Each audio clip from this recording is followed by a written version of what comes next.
My name is Shauna Gause. I am the, sorry, I have my volume turned down so I didn't hear it announce that it was going to record. Let's see. Okay. As I mentioned earlier, our chair is absent today, so I will be chairing the meeting in his stead. We'll start with, this is the Technical Advisory Committee for the Sonoma County Transportation Authority. And I will go through the list of attendees for introductions. And then it looks like we have a couple of folks that I'm not sure about your affiliation. So maybe you can help me out when I get to your name. We'll start with SCTA staff. We have myself, Shauna Gause, James Cameron, and David Ripperda, and Chris Barney of SCTA. Ross Clendenin also is going to be helping us out today since Drew is out sick.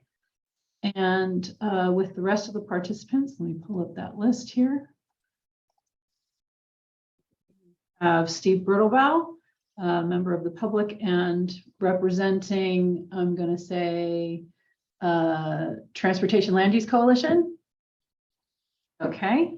And then we have Amanda Buyers and Ben Kageyama with the City of Healdsburg, Craig Scott, City of Cotati. Oh, Dana Ture has joined us from SCTA. Elizabeth Tyree with County Regional Parks, James Cho with Metropolitan Transportation Commission, Joanne Parker with SMART, Kevin Thompson, City of Cloverdale, Laurel Chambers, and I apologize, Laurel, I don't know your Department of Health Services. Thank you. I should have known that, and It's been a while. just couldn't bring it up. Thank you. Going down here, Mario Landeros with the City of Sebastopol, Mona Ibrahim with the Town of Windsor, Nader Dahu with Sonoma County Transportation and Public Works, Nancy Adams with the City of Santa Rosa, Oriana Hart, City of Sonoma, Steve Urbanik, the County of Sonoma Transportation and Public Works. And let's see if things are popping around. Orlando Ramirez, Caltrans, District 4. I think I got everybody. Oh, no, Janice Thompson has joined us with Sonoma County Transportation and Public Works. And I got everyone. Please speak up if I missed you. Hi, this is Orlando Ramirez with Caltrans, District 4. Orlando. Okay, so with that, that concludes our introduction. So we'll move on to public comment. Is there any public comment for items that are not currently on the agenda? Yes, I just have one observation. I've been asking people at various meetings I've been at to compare the number of miles they drive in a week now with what it was before the pandemic. By and large, I'm getting indications that there's been a substantial reduction. We'll try to get some statistics sometime along on this, but that's just an observation I've been making. Thanks. Thank you, Steve. That is true. I will tell you that I am certainly driving less. I don't go to regional meetings anymore. Everything is via Zoom. So there are a lot of miles saved in that regard on my behalf anyway. Okay, are there any other public comments? We do not have any pre-submitted public comments on the agenda today. Thank you, Ross. Okay, with that, we will move on to the SB 743 VMT mitigation reduction calculator update. Chris? Thanks, Shauna. Good afternoon, everyone. I have a number of updates and dates to make you aware of this afternoon. So the first is an update on the VMT reduction calculator project. So making good progress on that. You should have seen an invitation to the final rollout and training go out earlier this week. So that training session is scheduled for August 25th at 3 p.m. after the August TAC meeting. So we'll have Fair and Peer staff there to help lead the discussion. And the idea there is to have a very brief overview of SB 743 and implementation, and then really dig into the tool. So how to use it, the mitigations included, everything like that. So after that meeting, we'll go ahead and get the documentation and calculator up on our website, and it'll be available for use. So I'm really excited to see that coming out soon. So another announcement is the MTC VMT Tech Assistance Program is still going strong right now. The next session is in September, on September 21st. That's going to be covering VMT mitigation. So good timing. We'll have our calculator out and be able to have a discussion then in September. And they're also holding a makeup session for session 2 on September 13th. That second session was really focused on VMT metrics, thresholds, and screening. And then the final item I have on VMT and SB 743 right now is Caltrans has released a mitigation playbook that has a lot of good information in it on VMT mitigation and formulas, and it pulls from a lot of the same sources and information that our mitigation calculator does as well. So I'll go ahead and drop a link to that in the chat. I would note that it's mostly focused on highway projects and especially capacity increasing highway projects, but there's some good information in there for local projects and development projects as well.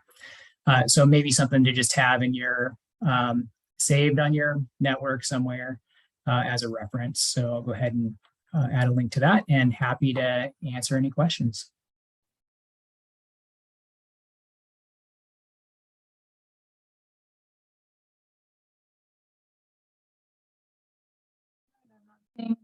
Raised. Thank you, Chris. All right, that will move us on to item 4, which is, oh no, I'm sorry. Oh, that's right. Yes, item 4, which is a presentation by James Cho of the Metropolitan Transportation Commission on a call for transportation electrification project ideas. Thank you so much. And thank you, TAC, for allowing me to plug this opportunity really briefly. I'm going to share my screen. I am not going to go through all these slides. This is a presentation that I shared at an information meeting about this program. And the full set of slides and the guide is in your packet. But I just wanted to go through some of the highlights just to give you make sure you're aware of this opportunity. So this is a transportation electrification program. This is coming out of Plan Bay Area 2050, which, as you all probably know, is one of the main focus of the plan is GHG reduction from the transportation sector, and reducing emissions from vehicles is one of the key strategies in Plan Bay Area 2050. So electrification plays a key role, and so we're spinning up an electrification program.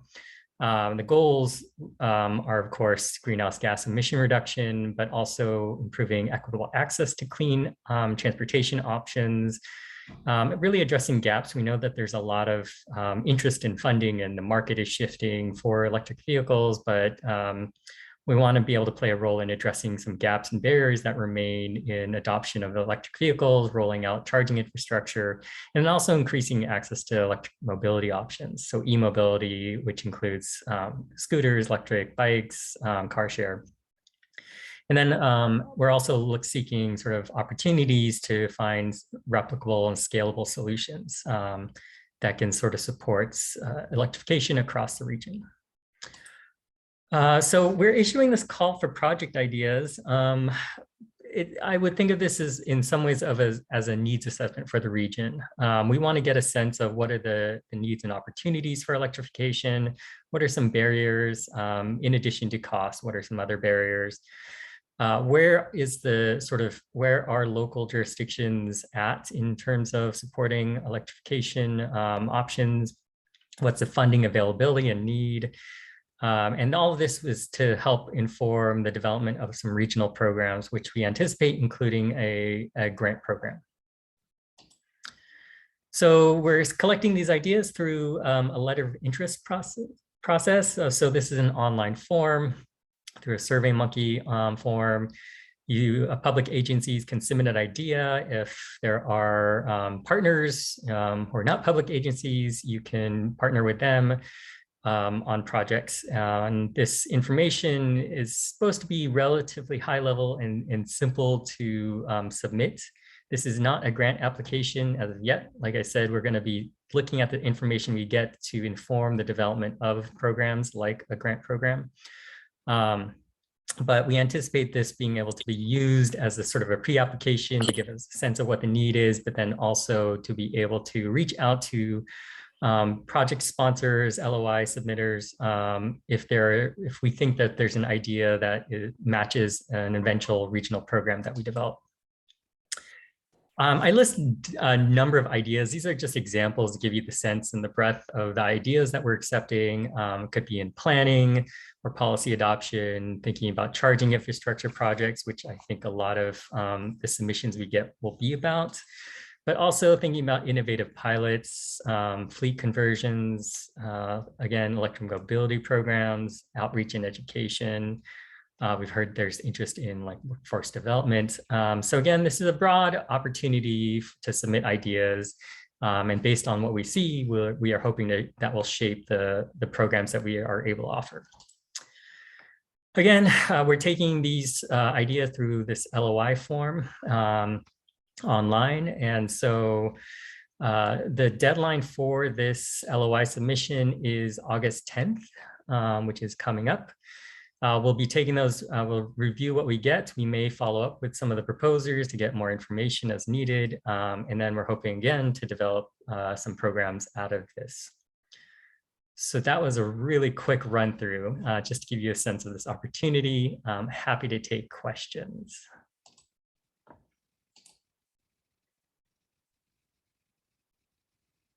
Yes, Nancy.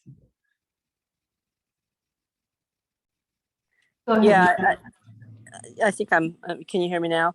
So I think this item went to the SCTA board earlier this month, I think, but Jana or James could weigh in on that. So if that's the same item or same letter of interest process, then I think, I know Santa Rosa is thinking about it, and our transit folks are helping us figure that out. So James, I think Santa Rosa is interested in submitting some information regarding this program. So I guess I would just make that clarification with the SCTA, and then you know that Santa Rosa is considering it. So those are two things.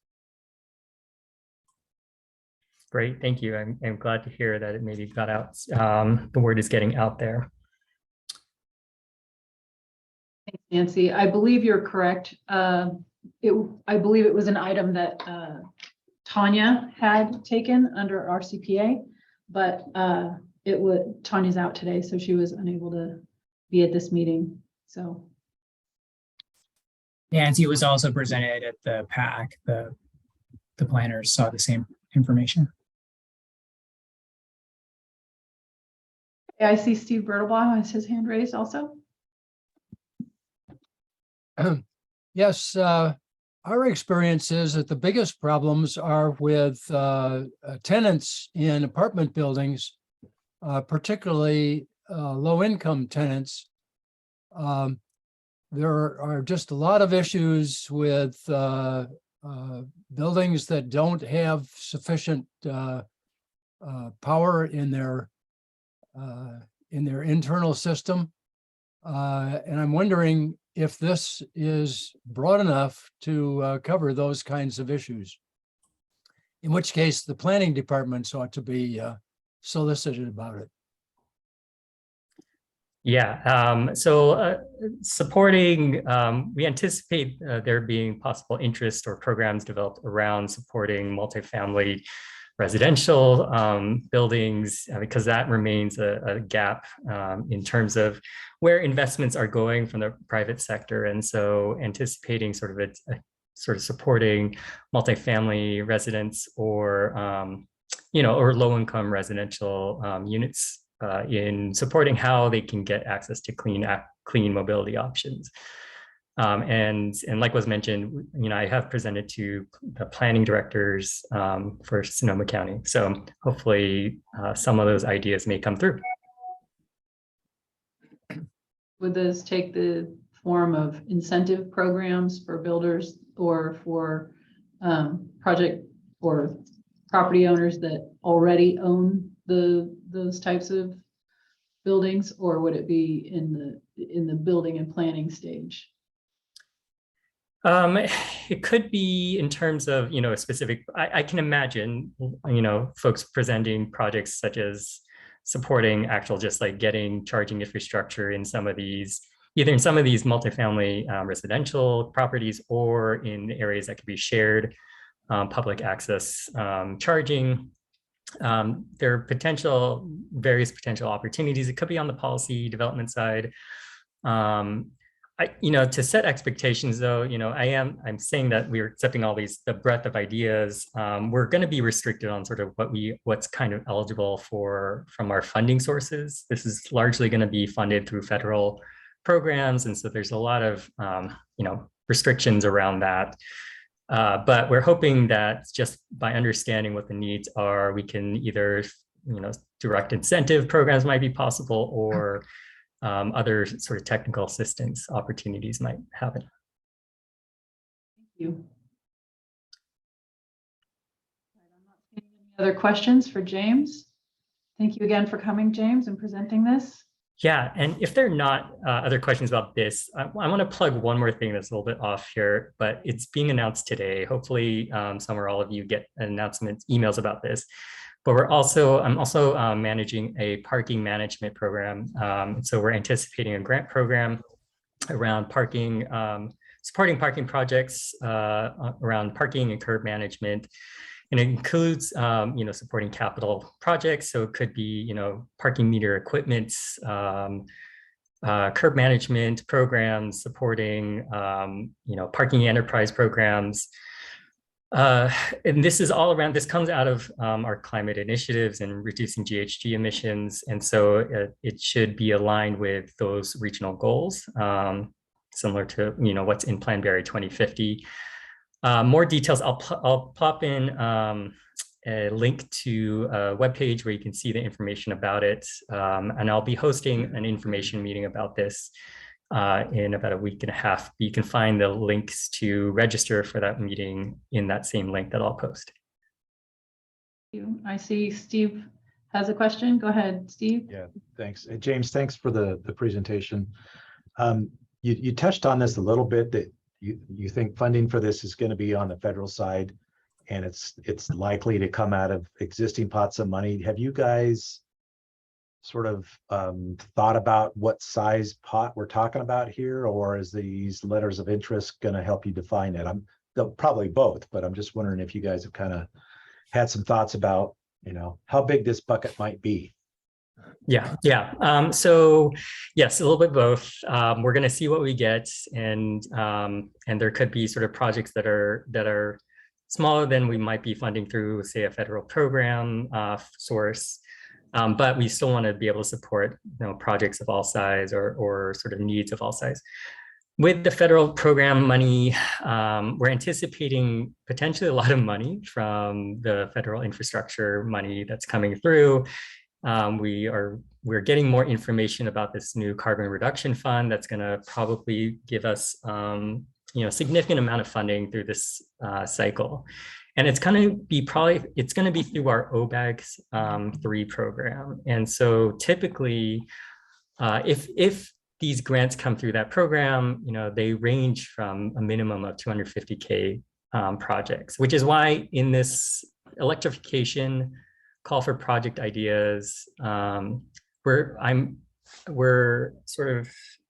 asking people to try to consolidate projects into bigger projects. Doesn't necessarily disqualify any projects that are smaller, less than $250,000. But eventually, if we get to sort of a federal funding stage, then they'll probably have to be sort of consolidated or made into bigger projects. And so if you're thinking like, a charging project here or there, like 2-3 chargers around municipal facilities, You may want to think about trying to consolidate those into a bigger sort of single project idea, or working multi-jurisdictionally or with other partners to propose larger projects. But don't let that stop you from submitting a project idea. And we anticipate, it could be, in the tens of millions of dollars for the total sort of grant program.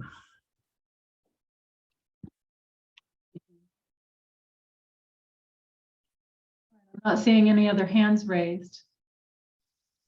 Thank you very much for Great. coming, James. We'll Thank move you, on. everyone. That moves us on to item 5, which is the TFCA and TDA 3 quarterly report. Dana? Yeah, this item is included in your agenda for your information. This is the quarterly report for the Transportation Development Act, Article 3 program, as well as the Transportation Fund for Clean Air program as of the 4th quarter of fiscal year 22. The first page is on the Transportation Development Act, Article 3, page 17 of your agenda packet. The new projects program for fiscal year 23 are not listed here yet. They will be next quarter. And there are a couple projects in here that funding expired at the end of the fiscal year and need to be invoiced. It's my understanding that those invoices are in progress. So should be getting in before that date. The second page on the Transportation Fund for Clean Air program, there are 4 projects highlighted in red with expiration dates coming up at the end of this calendar year.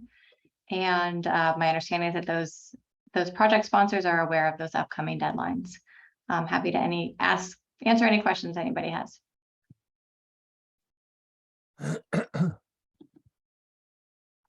Thanks. Dana? All right, we'll move on to item 6. And the first item under Measure M is the invoicing and obligation status. This is the status that we bring to you each month. It has been updated for the new fiscal year. You'll notice that there's a new color on there, and that represents the projects that we received estimates for the fiscal year end. We are looking for invoices within a month of fiscal year end. So we allow you to provide an estimate rather than an actual invoice, but we do need those invoices to come in relatively soon. I did receive invoices from the city of Santa Rosa, but we will still be looking for those invoices from the county. On to item 2, or 6.2, unless there were any questions about the invoicing obligation status.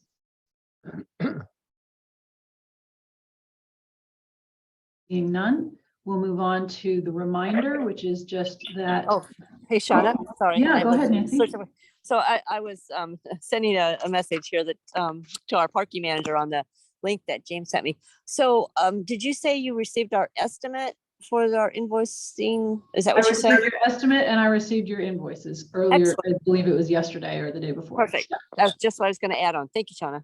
Mm-hmm.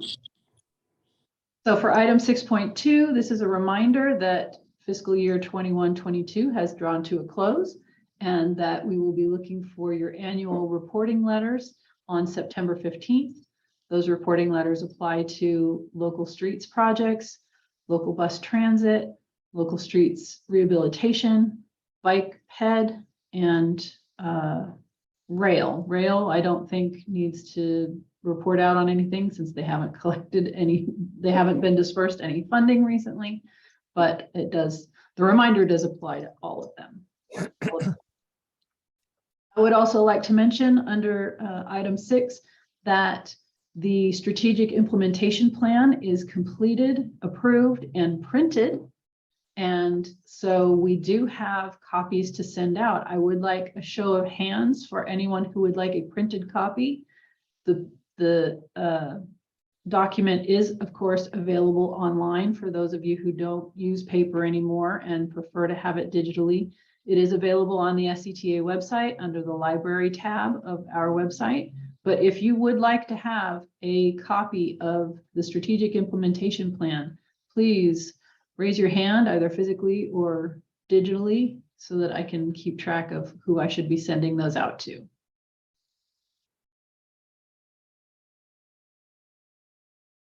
Nobody wants one? Okay. Oh, Nancy wants one. Excellent. Okay, so Nancy, do you want more than one copy or do you want just a copy for yourself? Santa Rosa usually gets like 4 or 5 copies. Yeah, that's what I was gonna say. Could you just mimic what you've did in the prior years? I think 4 sounds about right. So yeah, thank you so much. I will send you 4 copies.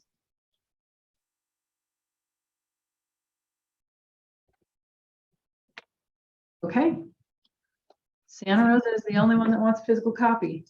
That is a surprise to me, but great. Thank you very much for letting us know. If you change your mind and want a copy, a hard copy, we have some.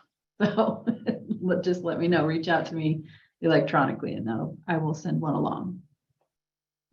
All right, and with that, that will move us on to item 7, which is the regional information update. And the first item under the regional information update is the inactive federal obligations. Probably you received the update that came out today. When we assembled the packet, I did not make the PDF properly, so it was missing several pages. So you got an updated version. There should be 3 pages. The first page shows projects that are inactive that have a fund balance of more than $50,000. The second shows projects with less than $50,000. And the third page, which is new, shows projects that have either a 0 balance or less than $1,000. Usually those are projects that are completed but haven't closed out the project. So there is some action that needs to be taken with Caltrans in order to get that project removed from the inactive obligations list. Does everybody want to go through their, I see that Petaluma is not with us today, so we'll skip them. Santa Rosa, you have projects on the list. Do you want to talk about the status?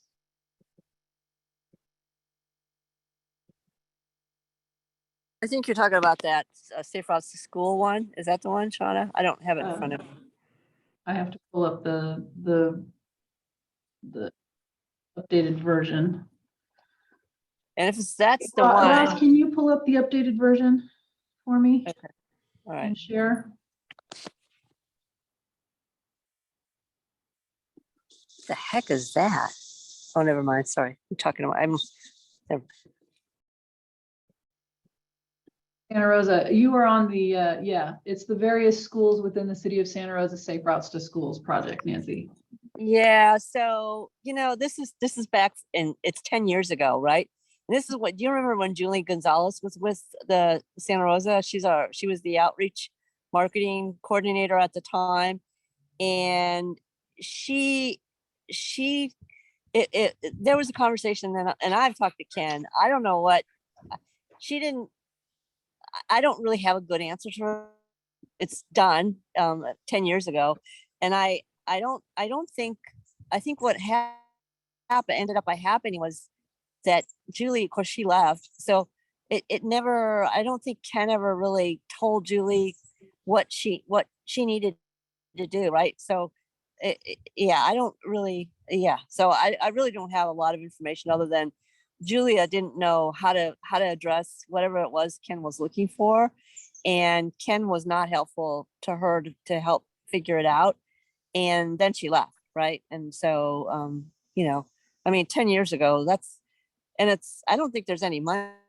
It's maybe $1,000 or something that was left in But that. it's showing a 0 balance, but it does need to be closed out. So Yeah. that usually means it needs a closeout report of some kind. And Right. Usually the final report of expenditures, I believe. What's that? I think it's the final report of expenditures. Well, yeah, and I think that was already done, and I think that was the issue, David, that she'd already closed out all the expenditures. It's not an infrastructure project, and I think that was where the consternation was with Caltrans and what they were expecting. So I don't, like I said, I don't have a real good answer. Only that she closed it out as far as she was concerned with complete, a complete invoice. We got paid and so on. Yeah. So Sure. I mean, I can poke It's- around with Ken. It's complicated. I mean, I understand that that's going to be the case probably with all of the projects that are shown on that less than $1,000 balance sheet, which is that third page.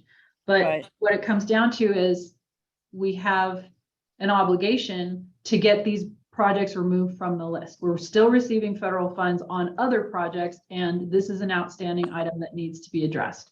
So Well, everybody- I mean, it's the best I can do is I'll send this list to Ken and, find out, what happened, I mean, if he can remember 10 years ago, right? And see if I can resurrect, some recollection of where Julia left that with him. That's the best I can do and find out as what the we can staff, do. Nancy, I think it's probably your responsibility to go ahead and just call him. You have the project prefix and the project number, Right. and he'll be able to look it up. And I think it'd probably be better served if you have a conversation with him than try to Yeah. do something via email. I think, you just need to follow up with Ken and see what can be done to have this project removed. Right. And I agree. For me, it'll probably be both. I'll send him this and then follow up with a conversation. Yeah, I understand. Cool, thank you. All right, so let's move on. Sonoma County. Nader, I did get your email last week. Thank you very much. I didn't get those put into the spreadsheet. I apologize. There was that. No problem. It's not a big deal. It's just my question is, I know you said it, but I just want to hear it again to make sure that I understood it correctly. The one less than 1,000, we have to do an action on it? If it's still on the list, yeah. If it's still on the list, then some sort of coordination needs to be done with Caltrans in order to remove it from the list. So there are all these projects that have less than $1,000. Most of them have 0 balances, but they're still showing up on the list, which means some action needs to be taken in order to close the project out and remove it from the list. Well, 2 out of the 3 listed there, like the Pena and the 118 and 139, they're active, and we have requested additional funds, and they haven't been, I'm going to say Caltrans has not been acting on it due to the lack of fundings for the past couple of years during the pandemics. Yeah. So I am surprised that it is listed as to be closed out or indicating to be closed out. So, but I'll deal with Ken on this one. I apologize. I made an assumption based on the balances. You, I'm sure, have, as you've just stated, other circumstances where you're waiting for new money to be added to a project that is out of money. So that can also apply. I didn't mean to imply that that was the only reason that this project. No problem. I will take care of that, because I would like to make sure that it is clean and clear to us. That's the thing. And 151, I thought the one with the less than 50, which is the state route to school by our health services department, DHS. I thought that it has, the final report was accepted and was processed. So I'm just wondering if Caltrans is going to take months before they remove it off the inactive list. It's already a deal. Yeah, the Safe Routes to Schools one is 151. Yeah, 151 is showing Which is as invoice return to the as a less than agency, so- 50,000. I think we had 40,000 left, and we requested that. So And it's saying that the invoice was returned to the agency, so you need to contact Ken about it. oh, really? Yep. Okay. I'm not aware of that. Thank you very much for the input. I appreciate that, Shauna. Thanks. Okay, Sonoma project, Newcomb Street and Friar Creek Drive. I don't know, Sean. I turned in a bill for that a couple months ago. Okay, that one says invoice under review, so that's Okay. why. They told me they had everything they needed. I haven't gotten Okay. anything back. Yeah, and we're entering the time frame where it gets really busy for Caltrans because they're trying to process everything that didn't get obligated this federal fiscal year and still had this much time. So it gets really busy right now. So Ken is probably focusing on that, and he'll get to invoices. I think I'm good there, but when I saw it on the list, I reached out to them. So Okay, excellent. that one. That's all you need to do. That's all I wanted. reach out to And, them. and Chase Street, yeah, we're still out of money.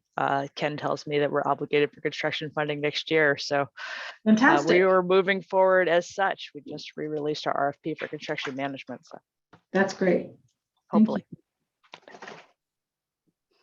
I got an email from Mona earlier today with follow-up about the Arata Lane project, so I think I'm good there. So I think that'll move us on to the next item, which is 7.2. Hang on, I'm gonna get out of this.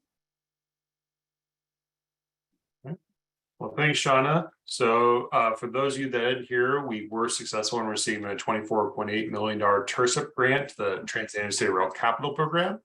So that has helped us to refine our recommendations for the SCTA funding program to not have to worry about any contingency of doing enough on those transit projects or not. So when we took that item to the board, they're very happy to hear about the grant and they were supportive of the staff recommendation. Don't really have much of an update for you this month. Just wanted to draw your attention to the staff report to some notes we added for the board staff report about the projects that we had to partially fund, some that have reduced limits. So I just want to put those clarifications for you in there. Sean and I are reviewing the OBAG 3 applications that you all submitted to us. Thank you for getting them done in time, along with Complete Streets checklist. We will be reaching out to you in the next week or so with any minor edits that we have on your OBAG 3 applications to try to make them a little bit more competitive before we submit them to MDC and before we come back to you in August into the board in September with our final draft recommendations for what color of money we're going to recommend for each projects. So no real update, but if you have any questions, I'm happy to answer. Thank you.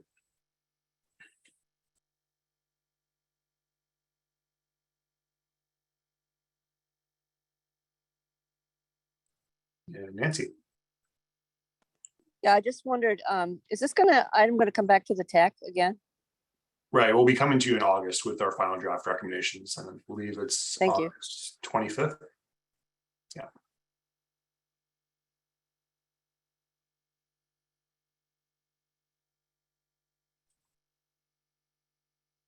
I'm not seeing any other hands. Thank you, David.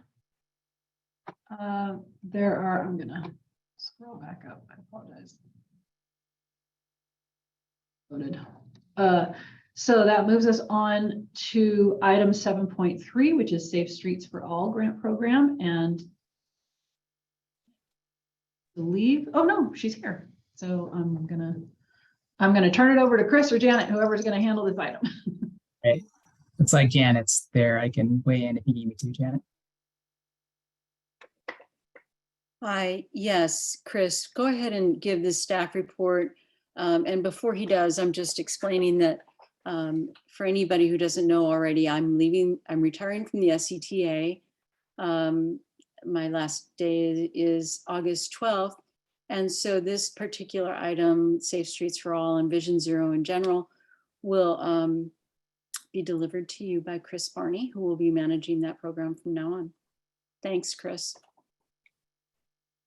Thanks, Janet. Thanks for being here. So just wanted to lead a discussion today about the Safe Streets and Roads for All grant program, which is coming up very quick, but just at a very high level.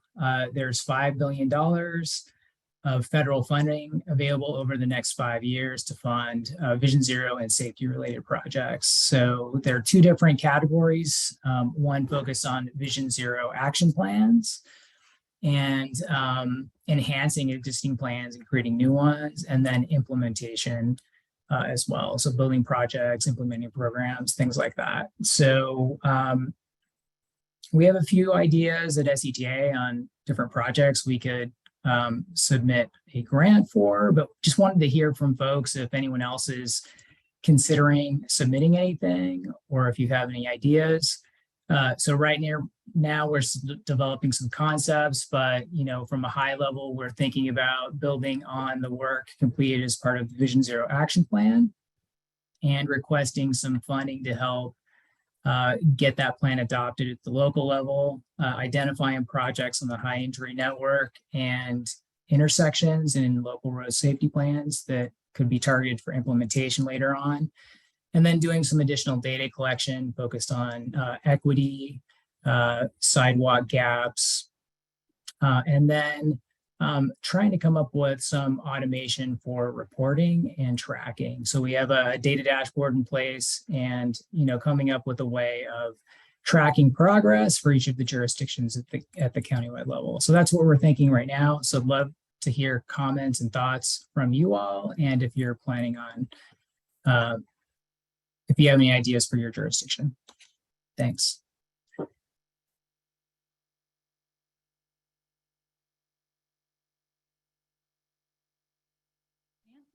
Question?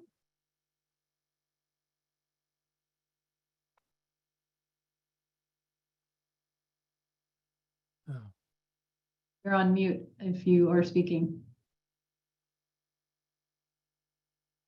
Did you call on me, Shauna? I'll call on you next, Steve. Oh, I'm sorry.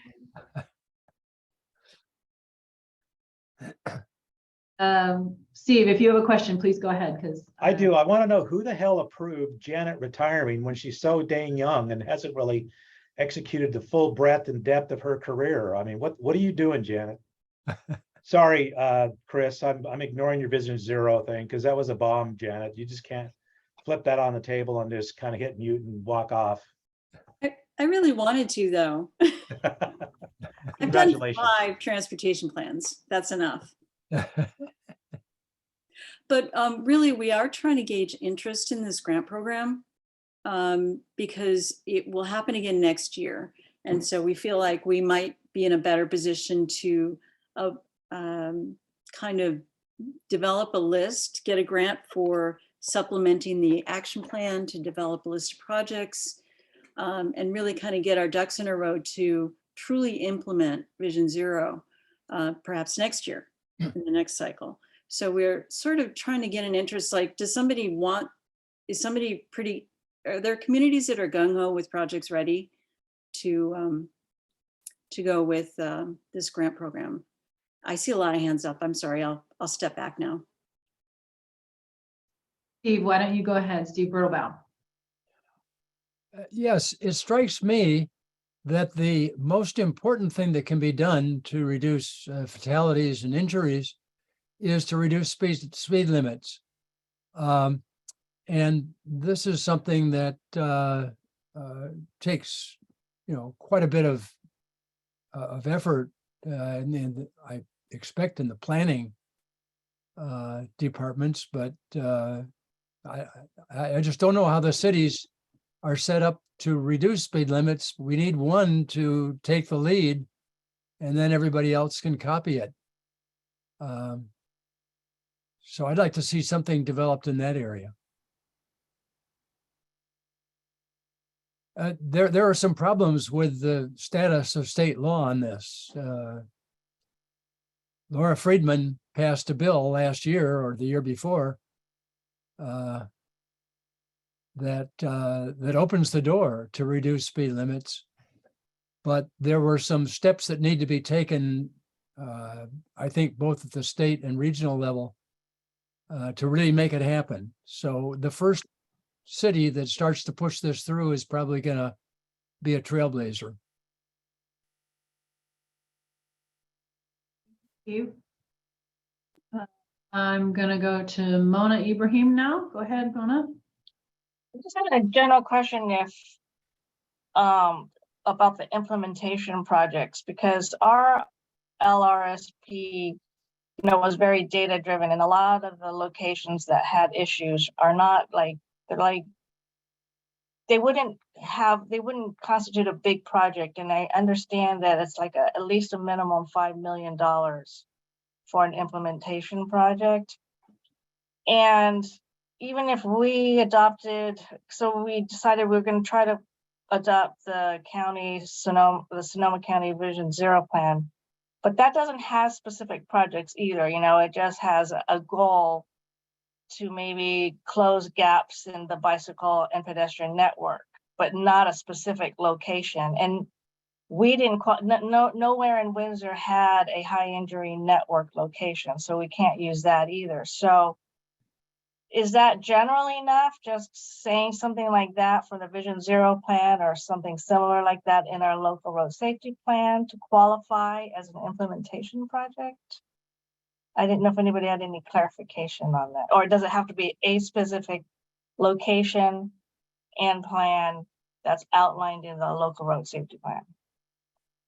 So according to the documentation, what I've heard, I've been kind of taking a crash course in this the last couple of days, but it sounds like local road safety plans are also good backup for implementation projects. But, you know, the idea that we've, you know, been developing is, you know, taking those projects from the local road safety plans, other projects on the high injury network, and putting those into some sort of supplemental list for the countywide Vision Zero action plan, and maybe do a bigger application next year for implementing those projects.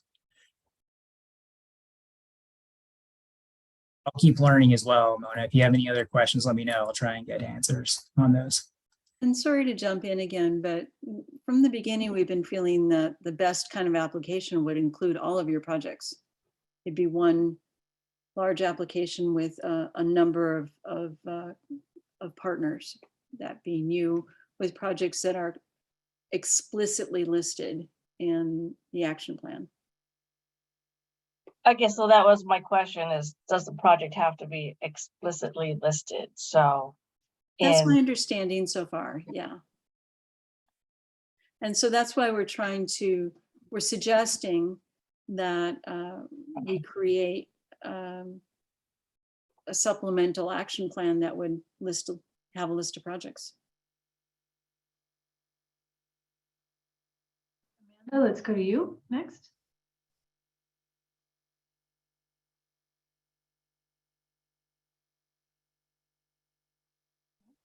Yeah.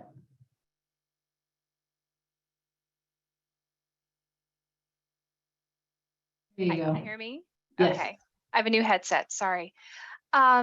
Yeah, you know, we have a lot of interest in applying for the funding, but I agree, I think our individual projects that we have ready to go don't necessarily line up with the funding opportunity. You know, they don't have the data to support them for, even though I think we could maybe loosely associate them with our local road safety plan. I don't think that they quite hit the mark. And given the stress on a multi-jurisdictional application, I like the idea of sort of using this time to develop a plan that involves multiple jurisdictions, multiple agencies, and coming up with a stronger application for next year.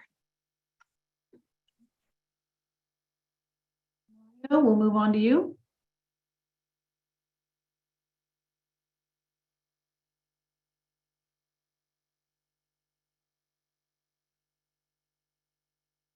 You are on mute. Are you ready to ask your question? Hey, Shauna, I don't know who you asked, who you set up next. Sorry? I don't know who you pulled up next for a question, but I have one. Yeah, absolutely. It was you. Oh, yeah, that's what I wasn't sure. A little goofy here. Yeah, anyway, I was trying to formulate the question. It was interesting on Janet's last comments, and I'm trying to understand the interplay with the LRSPs, adopted, where we do have our specific projects listed in there. So is there to be a little more clarification to come on that? Or I know we're trying to flesh out the discussion on this, but I'm curious on that because, obviously we're certainly using that to springboard into applying for HSIP on a couple of local projects in Sebastopol. But certainly if there is something that evolves that allows our locally specified projects, to be able to move forward as part of a multi-jurisdictional area-wide application process, that would be helpful, beneficial. But then the question mind extends to the individual cities adopting the Vision Zero. We have not in Sebastopol, but does that become a necessity? So that's just a thought in my mind. Not to say we couldn't, but we just haven't moved in that direction.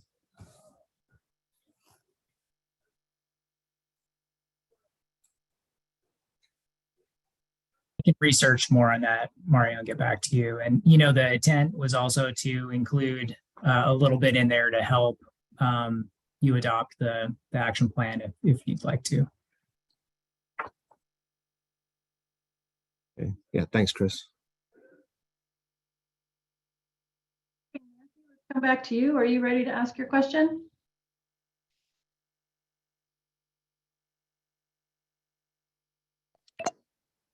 Shauna, I don't know. I have the same problem with Mario.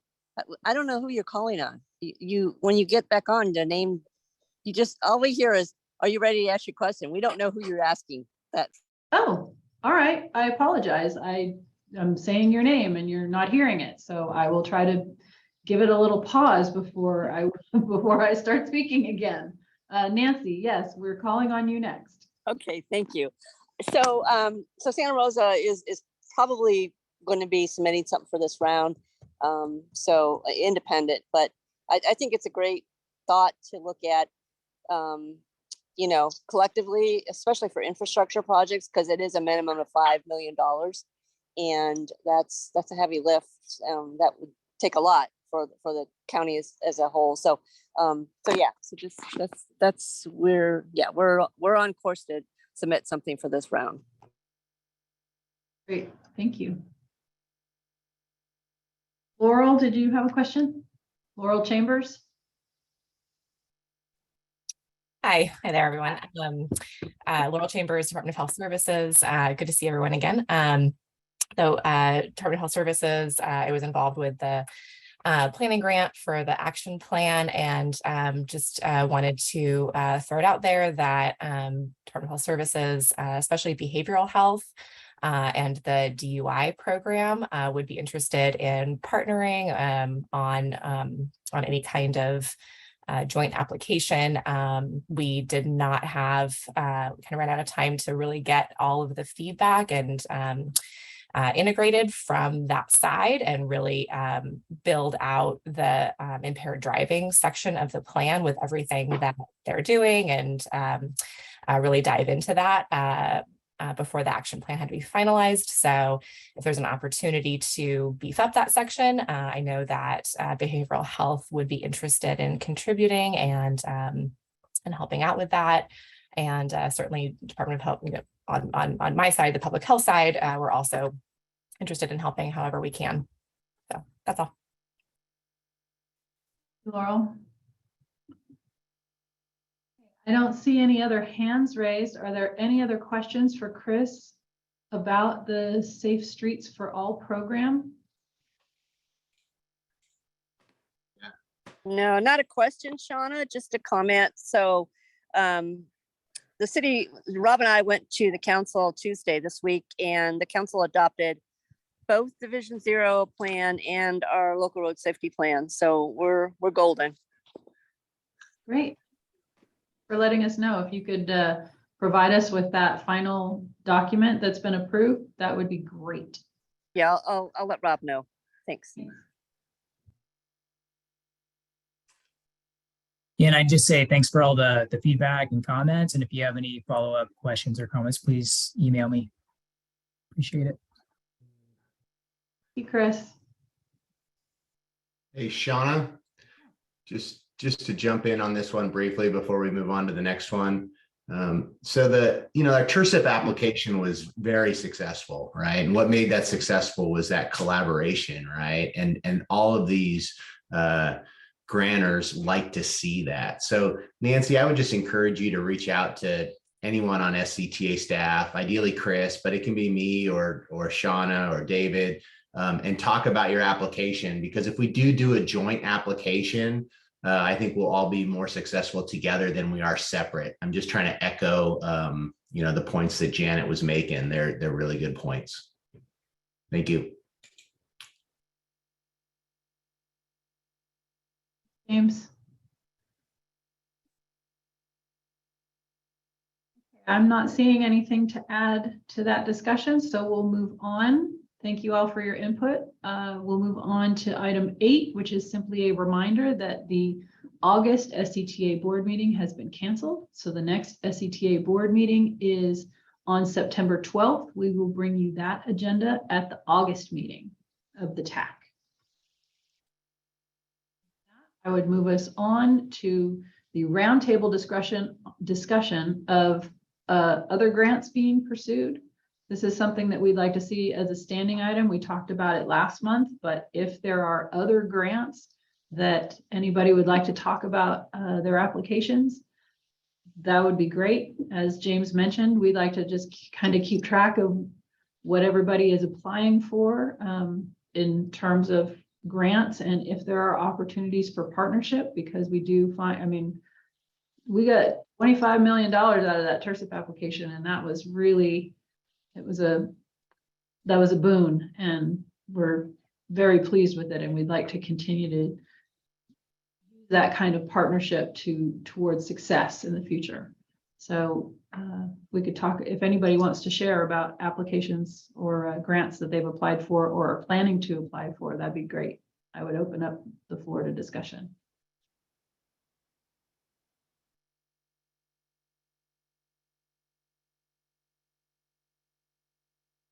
Nancy, go ahead.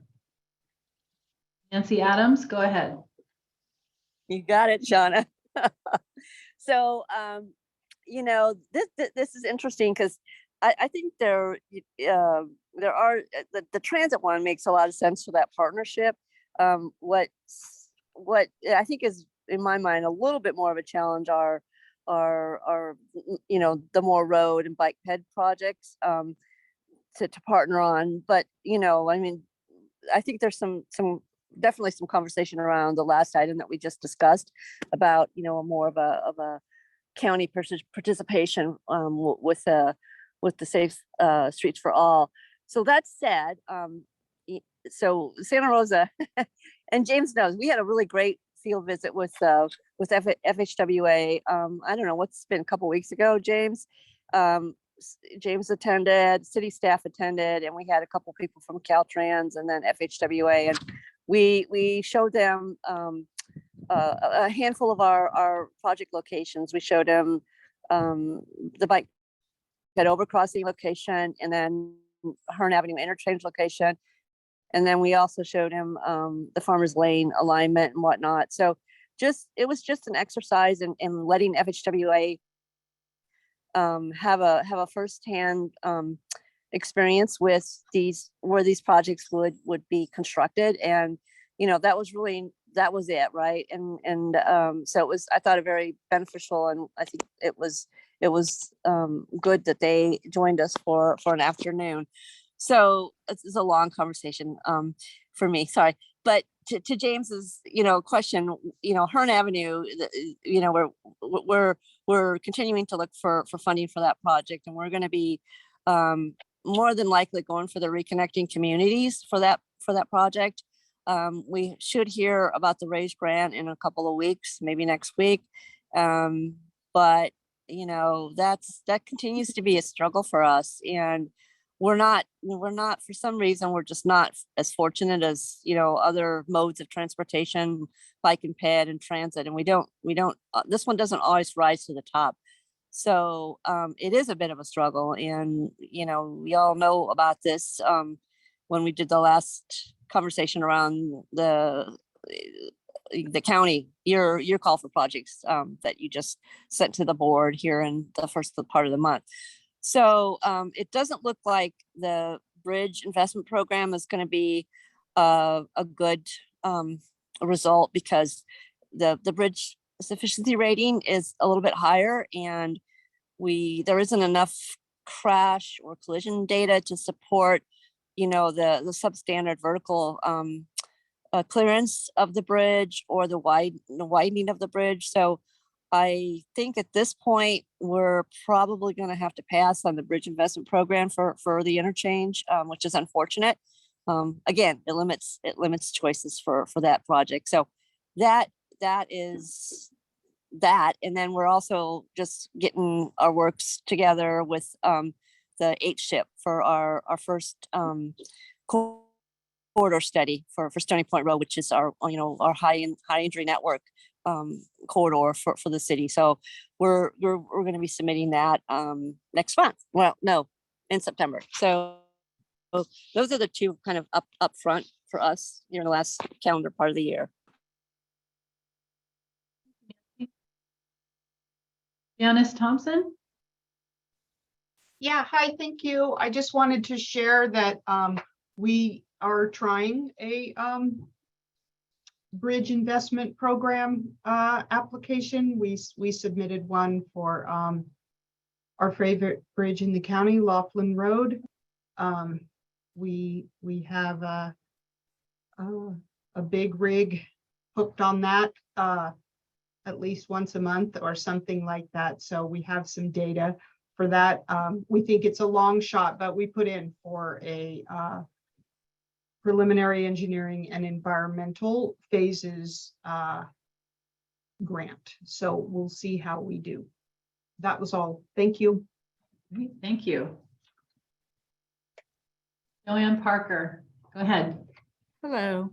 I think that I probably mentioned this last month, but we also have a pending raise application that should be released in the coming couple of weeks, the results for the Windsor extension. And if that's not successful, then we are applying for solutions for congested corridors with Caltrans as the lead, most likely.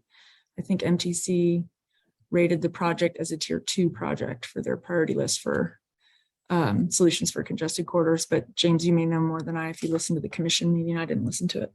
And then in the interest of full disclosure, we do have another OBAG 3 application pending in Marin County that we've submitted. They're like quite a bit further behind than SCTA. TAM is further behind in its processing, so I'm not sure if it'll make it to the commission level of competition, but it's for the smart pathway from Hannah Ranch Road to Roland Boulevard, which is a complete gap. There's no road network there. And I think it's a huge priority for the bike coalitions in Marin County, which will in turn, in theory, be supportive of SMART in general and benefit Sonoma County as well if they're follow through on their enthusiasm later on. So I think that's it for us right now, but I'm sure we'll be doing this every month and something else will come up. Hey, Joanne, this is Nancy. So why was it, and I asked the question to Bill Gamlin, why did we cut out the piece in the for the path from Santa Rosa, the Guerneville station to San Miguel? Why was that taken out? Because now that's a pretty significant gap, and that was my concern I brought up with Bill here earlier this week. So in the SCT, in the SMART TAC. Yes, yeah. What was the Nancy, as mentioned in the staff report item today on the SCTA funding program, we only had enough funding capacity to do the $2 million that we need to get to San Miguel. Well, I understand that, but I wondered why we didn't do the other, because now we have a gap. That was my concern that I brought up with Bill. You've got a gap in that pathway through the city, which is, I think that's significant versus from San Miguel north to the airport. There's probably, I don't know what the ridership potential is and the usage potential is for that piece, but I would for sure say connecting to the station is pretty important. So that's my only question and concern. So So Nancy, we didn't cut it out. We're targeting other fund sources for it. I don't have anything I can share at the moment, but I'm optimistic. Joanne, that's great to hear. Thank you.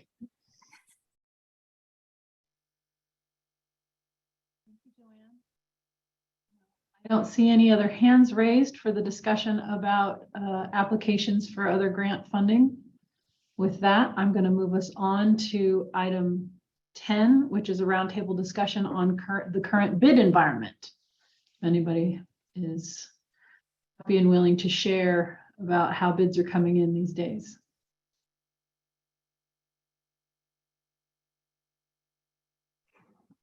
Shauna, I'll just jump in. You may have heard this if you were on the Smart TAC. I don't know if Bill went over it, but it was at our board meeting yesterday. We've had one recent bid come in for fender repair on the Black Point Bridge, and it came in at engineer's estimate.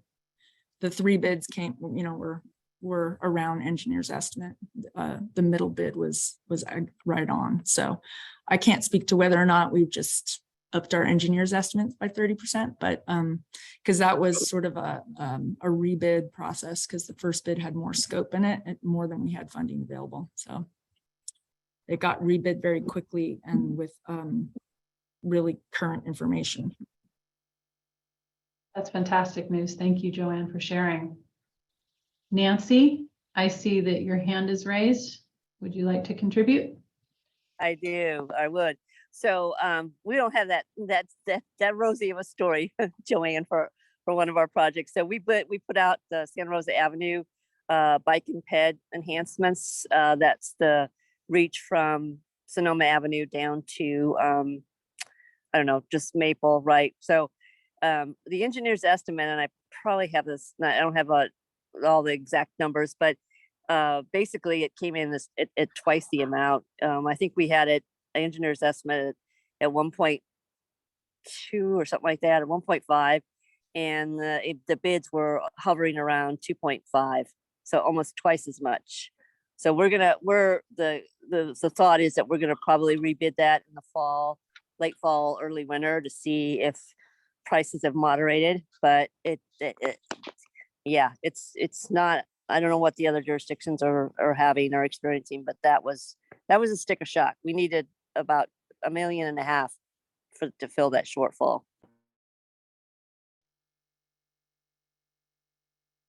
Nancy.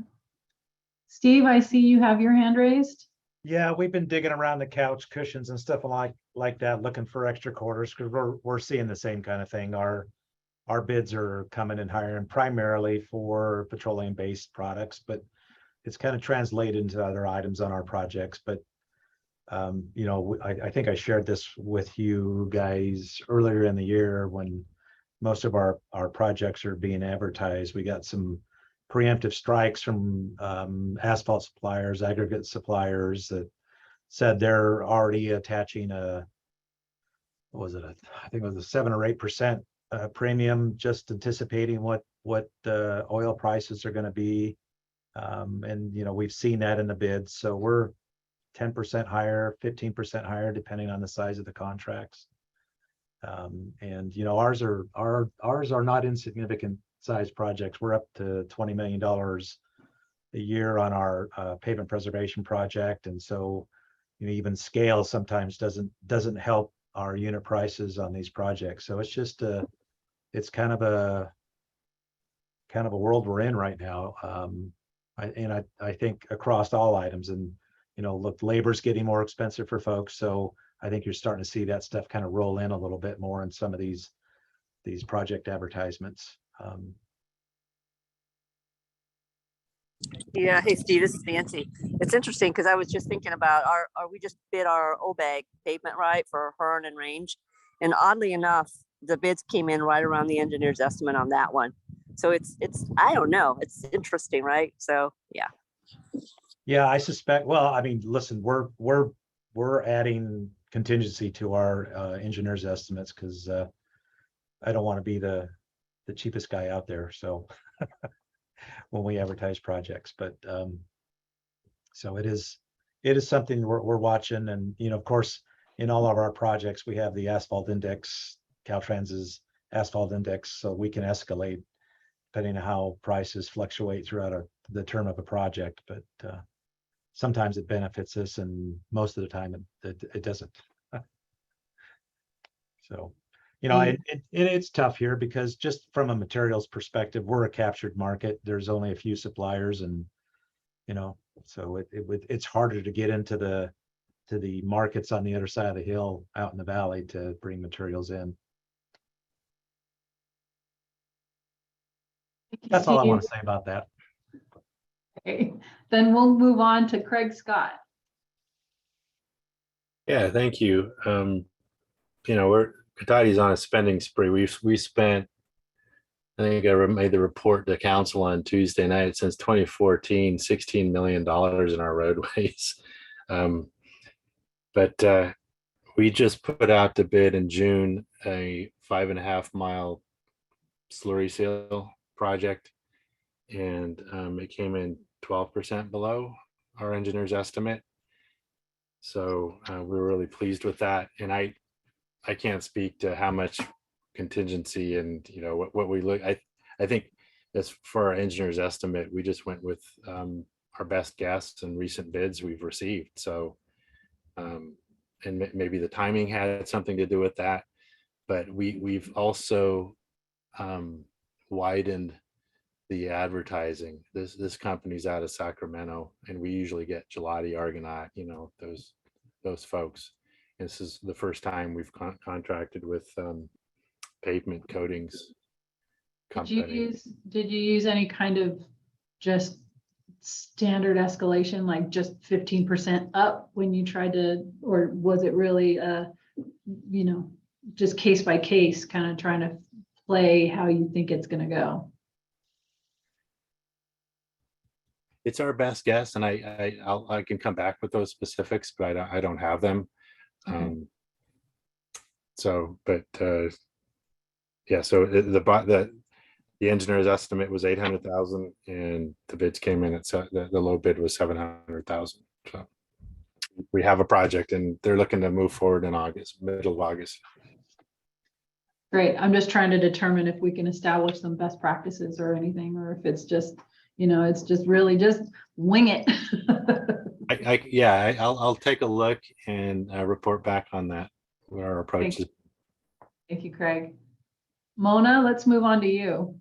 Oh, yeah, it's hard to say because we had a big pavement preservation project, about $1 million, and that came in, we're doing a Cape seal, and that came in right about at the engineer's estimate.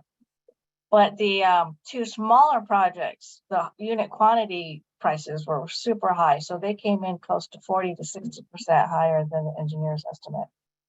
And then another recycled water transfer project that came in also about 40 to 50% higher. And a lot of it had to do with the electrical components to it. So that we're going to cut scope on that and take a lot of anything that had electrical portions to it and cut that scope out.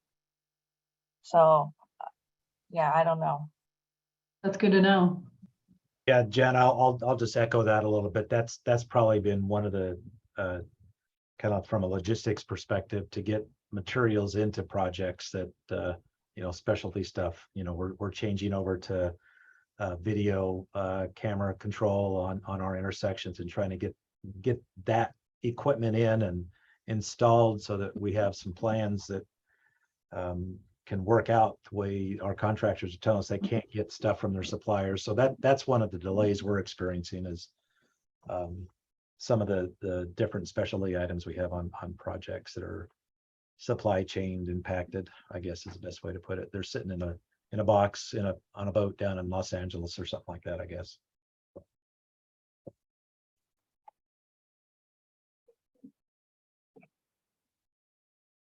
Okay, I'm not seeing any other hands raised. So thank you all for contributing to that discussion. I do think it's valuable to have this sort of place where we can come together and talk about best practices. So thank you all. I appreciate your input. That brings us to the second to last item, which is other business that anyone would like to cover. Is there anything, business announcements, comments that anybody would like to make for the good of the order? Nancy, I see your hand is raised. The Adams. Shauna, sorry. Yes. So I have a similar bit of news from your colleague, Miss Spillman. I'm unfortunately Bjorn Grieperberg, our active transportation planner. His last day with the city was last Friday. So he's on a different journey. I don't think the same journey as Miss Spillman will be on, but so now we have a job recruitment in process, and applications are due into the city August 5th. So if you know anyone who would be interested in the job position, have them check out our HR website. And hopefully Rob and I'm feeling the impact largely. And then Rob is beginning to feel it too. So the sooner we can get somebody hired, the better off the two of us will be. So thanks. David? Just for anyone that hadn't heard, we are planning to hold a ribbon cutting ceremony for the last section of the 101 HOV lanes in Petaluma next Friday, August 5th at 10 a.m. It'll be at the Rainier cul-de-sac next to the dog park out by Freedman's. So if anyone can make it, we'll be happy to see you there.